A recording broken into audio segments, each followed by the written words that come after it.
అమెరికాకు చెందిన బహుళజాతి సంస్థ మెక్డొనాల్డ్స్ తెలంగాణ ప్రభుత్వంతో కీలక ఒప్పందం చేసుకుంది. సంస్థ విస్తరణలో భాగంగా మెక్డొనాల్డ్స్ ఇండియా గ్లోబల్ కార్యాలయాన్ని హైదరాబాద్లో నెలకొల్పేందుకు ముందుకు వచ్చింది. 2000 మంది ఉద్యోగులతో ఈ ఆఫీసును నెలకొల్పనుంది.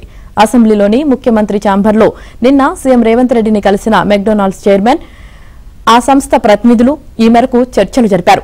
ప్రభుత్వ భాగస్వామ్యంతో తమ కార్యాలయ ఏర్పాటుకు సంబంధించి పెట్టుబడుల ఒప్పందం చేసుకున్నారు. ఈ సమావేశంలో ప్రభుత్వ ప్రధాన కార్యదర్శి శాంతికుమారి, పరిశ్రమల శాఖ ప్రత్యేక ప్రధాన కార్యదర్శి జయేష్ రంజన్, సీఎం ప్రత్యేక కార్యదర్శి అజిత్ రెడ్డి పాల్గొన్నారు.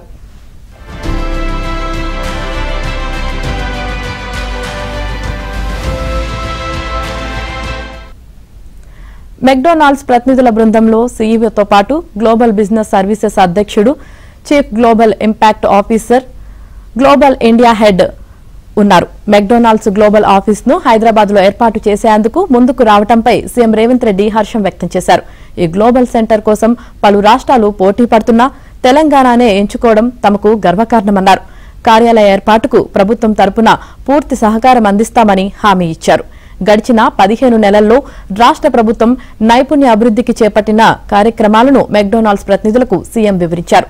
సంస్థకు అవసరమైన శిక్షణ, నిపుణులైన ఉద్యోగులను నియమించుకునేందుకు యంగ్ ఇండియా స్కిల్ యూనివర్సిటీ సేవలు వినియోగించుకోవాలని సూచించారు.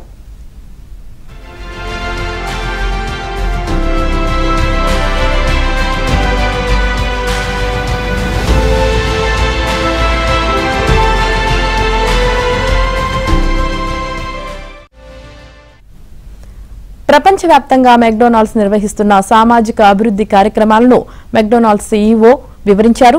తదుపరి సంప్రదింపులు ప్రభుత్వ సహకారంతో రాష్ట్రంలోనూ ఇటువంటి కార్యక్రమాలను చేపడతామని అన్నారు. ప్రస్తుతం తెలంగాణలో 38 మెక్డొనాల్డ్స్ అవుట్లెట్లున్నాయని, ఏటా 3 లేదా 4 కొత్త అవుట్లెట్లను విస్తరించే ప్రణాళికలు ఉన్నాయని తెలిపారు. కొత్తగా గ్లోబల్ ఇండియా ఆఫీస్ ఏర్పాటుతో రాష్ట్రంలోని యువతకు ప్రత్యేకంగా, పరోక్షంగా ఉపాధి అవకాశాలు లభిస్తాయని చెప్పారు.